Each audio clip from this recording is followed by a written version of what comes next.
Sono 27 anni che sono dentro l'appalto, non un giorno, ci si sente umiliati e denigrati e poco riconosciuti e fa male. Quella di Laura è una delle tante testimonianze che si sono susseguite al presidio femminista del settore terziario.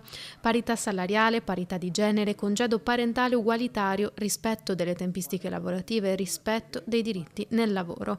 In piazza i settori dell'istruzione e della sanità. È una battaglia la nostra per riportare e ripristinare i diritti che le donne in questa crescita anche economica dei nostri settori, dei servizi, del terziario, del commercio, hanno avuto un arretramento molto importante. Settori, quelli dei servizi, in cui in Veneto su un totale di 600.000 lavoratori il 58% è donna, di cui il 48% si trova in una condizione di lavoro povero, con una media salariale di 16.000 euro annui e con una differenza di salario di genere a parità di lavoro del meno 28% rispetto agli uomini.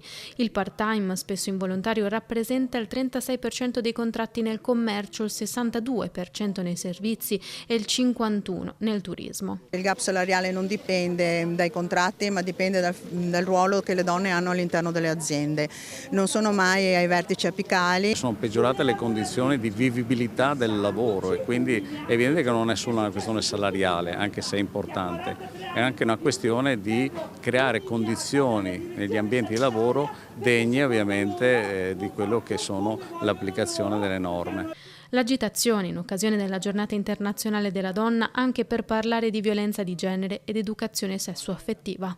La nostra preoccupazione è che questo governo non sta dando l'importanza che richiede all'educazione sessuaffettiva, alle relazioni. Dobbiamo discutere, parlare con i bambini e le bambine, i ragazzi e le ragazze di relazioni sane, altrimenti vediamo sempre più presente nella nostra società la violenza. Le discriminazioni nei confronti delle donne sul lavoro sono molte, a partire dalla disparità salariale. Da una nostra ricerca risulta che le donne a parità di lavoro guadagnano il 28% in meno degli uomini, il 44% è in part-time spesso involontario. Le discriminazioni e le violenze nei luoghi di lavoro sono in crescita.